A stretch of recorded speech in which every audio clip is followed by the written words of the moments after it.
going for Bill Pedophile. My man. You know, he was actually too poor to go on Epstein's Island, but he did apply. He applied for like a scholarship, for their scholarship program, but he wasn't Jewish enough, so I can say that I'm Jewish. Nobody gasped. Nobody freaked out. Everybody panicked. It's all according to plan. So for a young guy who's traveled a lot, I've brought back some tips. You don't actually have to know any languages. I only know one other language besides English, and that's Hebrew, just to talk to all my Israeli family. But I travel a lot, and I don't know any languages really. So, like in Mexico, I'm just down there, and I'm just like, "Que?" And they're like, "Oh shit, this gringo's fluent out here. That's fucking dope." I spent a month in Japan, and I was pretty much just like, "Oh!" the whole time. And they're like, "Wow, this guy is killing it." Yeah.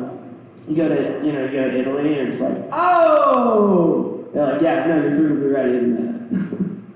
Oh yeah. You guys know that murder increases in the summer statistically because it's hot out, I guess. I don't know. Yeah, but I wonder if sexual assault increases in the summer. I bet it goes down, you know, because it's hot out. You know? People are like, "Not today. It's 110 with the heat index. Fuck that."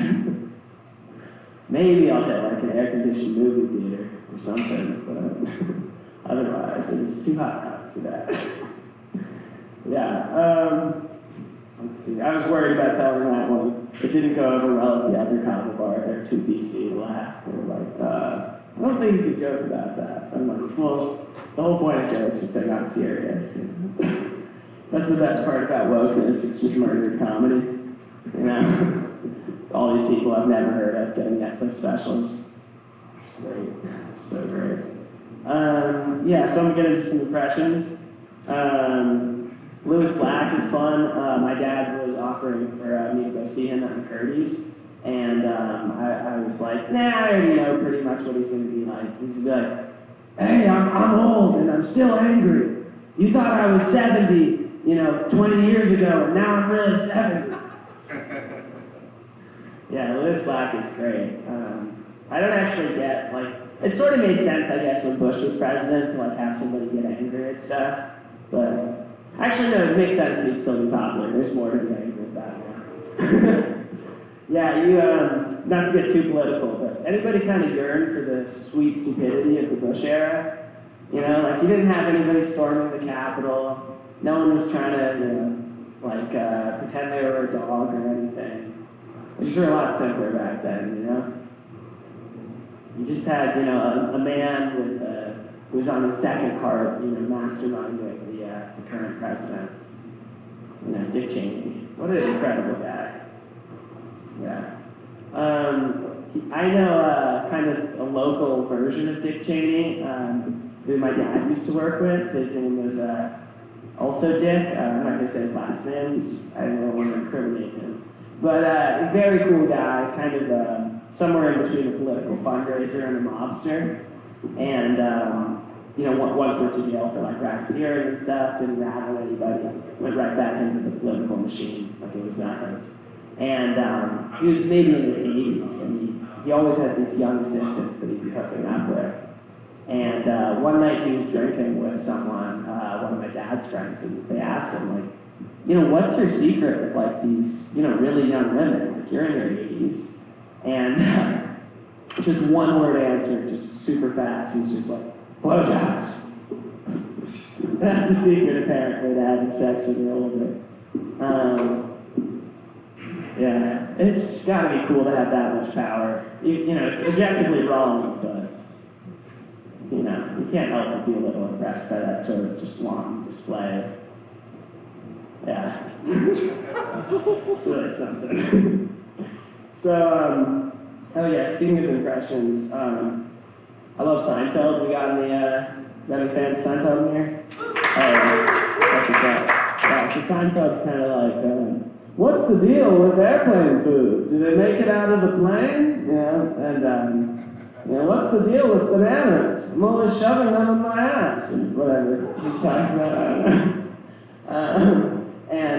You know, he was so good at stand-up, and his show Seinfeld was so good that people let him get away with, you know, just marrying a 17-year-old. And it's crazy, like, to be that good at comedy. They're just like, yeah, we're just gonna... I mean, you want the new season of Seinfeld, right? We're gonna have to slide. Jerry, it's me, George. I'm not happy about this. You know, I need to turn this around. George, I can do whatever I want. I'm on Seinfeld, and comedians in cars getting coffee. That's not even a good show, Jerry. Are comedians even known for enjoying coffee? What is that angle? Fuck you, George. You know, also, Jerry, why'd you defend Kramer after the N-word incident? What was that about? George, the power's gotten to my head. I don't have to make any reasonable decisions. It's great. I'm good. That'd be funny to do like Seinfeld and you get pulled over or something. You get pulled over and somebody's just like, "Are you Seinfeld?" You're like, "No, I'm a gay man. I'm just a homosexual." You know, not to be famous. Just a gay guy. I don't know. I have brain rot. Smoke too much weed, folks. It's not, you know, there are worse problems, but I should work on it. Yeah, so my last impression that I'll be doing tonight is, you know, what if Tony Soprano ran into Batman? You know, wouldn't that be a good crossover? He's like, "Oh, I'm fucking eating the smoked gabagool over here." And then Batman, you know, jumps in through the fucking window, crashes into Tony's mansion. He's like, "Put your fucking hands up, Tony, you know, the jig is up." "Oh, I didn't know you dropped F-bombs like that, Batman, but I'm not coming quietly. I'm not a fucking Mexifanook." And, you know, they start fighting and shit. You know, Batman would win. Tony has no cardio. He's pretty much 90%, you know, like, pastry, so. But it would be something to see, yeah. And that's all I got for tonight. Thanks, guys. My name's JP, Jacob Engelberg. Look me out and keep it going for Bill. Tip your Kava tenders.